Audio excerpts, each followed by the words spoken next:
Halo, perkenalkan nama saya Cornelia Gatamanurung dengan NIM 2130 1070 3012. Saya berasal dari kelompok 2 yang membahas tentang good governance dan bad governance. Membahas tentang good governance dan bad governance merupakan dua hal yang sangat berbeda, sebab di awal kalimat saja sudah berbeda. Good governance diartikan dengan tata pemerintahan yang baik, sedangkan bad governance yang dimaknai dengan tata pemerintahan yang buruk. Saya akan menjelaskan materi yang pertama, yaitu good governance. Menurut Bank Dunia atau World Bank, good governance adalah cara pemerintah mengelola sumber daya sesuai dengan sosial dan ekonomi yang dilakukan sepenuhnya untuk kepentingan masyarakat. Prinsip-prinsip good governance. Yang pertama, partisipasi, artinya mendorong setiap warga negara untuk pergunakan hak dalam menyampaikan pendapat dalam proses pengambilan keputusan yang menyangkut kepentingan masyarakat luas, baik secara langsung maupun tidak langsung. Yang kedua, penegakan hukum, artinya mewujudkan adanya penegakan hukum yang adil bagi semua pihak tanpa pengecualian, menjunjung tinggi HAM dan memperhatikan nilai-nilai yang hidup dalam masyarakat. Yang ketiga, transparansi, artinya menciptakan kepercayaan timbal balik antara pemerintah dan masyarakat melalui penyediaan informasi dan menjamin kemudahan dalam peroleh informasi yang akurat dan memadai. Materi yang selanjutnya yaitu ciri-ciri dari good governance. 1. Good governance mampu memanfaatkan sumber daya secara efektif dan efisien sesuai kebutuhan masyarakat. 2. Good governance mampu memenuhi rasa keadilan dan kesetaraan masyarakat. Ketiga, good governance mampu menyediakan informasi secara transparan. Keempat, siap menerima keluhan, kritikan, serta saran terbuka dari masyarakat dan siap menindaklanjutinya. Yang kelima, penerapan good governance mengacu pada wawasan masa depan. Yang terakhir, memprioritaskan perhatian kepada masyarakat lapisan bawah yang paling membutuhkan. Materi selanjutnya ialah manfaat dari good governance. Manfaat yang pertama ialah munculnya rasa kepercayaan masyarakat kepada pemerintah, warga negara lebih giat dan aktif mengikuti setiap kegiatan politik. Yang kedua, sistem keuangan menjadi akuntabel dan jauh dari kecurangan seperti korupsi. Yang ketiga, meningkatkan nilai moral masyarakat dan saling menjaga keamanan tengah masyarakat. Yang selanjutnya, penegakan hukum di setiap lapisan masyarakat lebih terjamin. Yang selanjutnya, tidak ada tindakan yang bersikap diskriminatif terhadap masyarakat kelas bawah. Yang selanjutnya, pemerintah mampu mengelola kebijakan dengan baik sehingga masyarakat lebih sejahtera dan makmur. Yang selanjutnya, sistem pemerintahan menjadi lebih bersih, efisien, dan efektif. Yang terakhir ialah berbagai aspek kehidupan negara seperti politik, ekonomi, sosial, dan budaya dapat berjalan dengan harmonis. Selanjutnya, saya akan bahas materi yaitu bad governance. Bad governance atau yang diartikan bahasa Indonesia ialah tata pemerintahan yang buruk itu sendiri adalah kebalikan dari tata pemerintahan yang baik.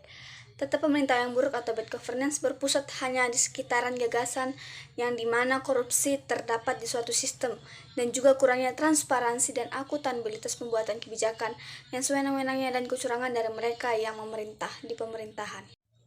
Indonesia sendiri dijuluki sebagai negara yang memiliki tata pemerintahan yang buruk. Karena banyaknya korupsi di negara ini membuat Indonesia dijuluki bad governance. Juga sudah menjadi rahasia umum bahwa tata pemerintahan di Indonesia adalah masalah serius saat ini terjadi. Adapun dampak dari bad governance. Yang pertama, pertumbuhan ekonomi yang buruk.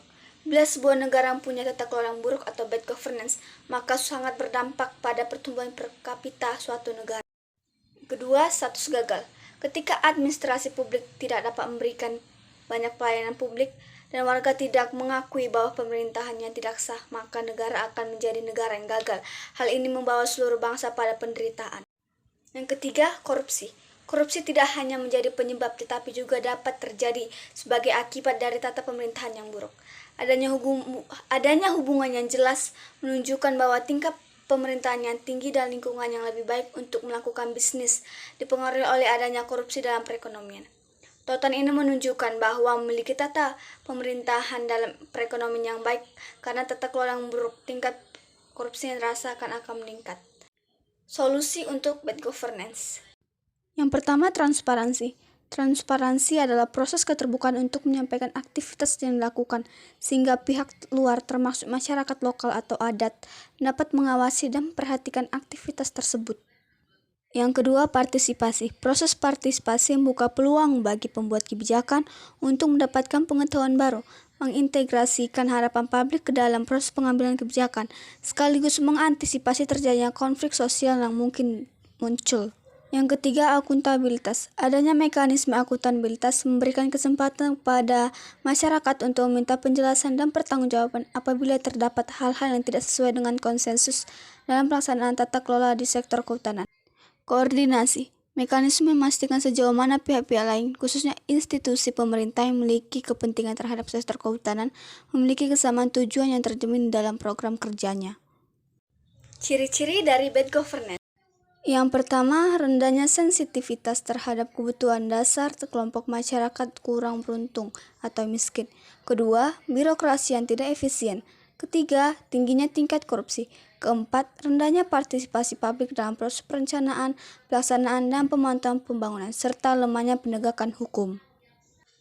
Adapun kesimpulan saya tarik dari materi yang sudah saya jelaskan, bad governance dan governance ialah harus adanya hubungan yang erat antara pemerintah dengan pemerintah dengan masyarakat, dan masyarakat dengan masyarakat, agar Indonesia mendapat julukan pemerintahan yang good governance.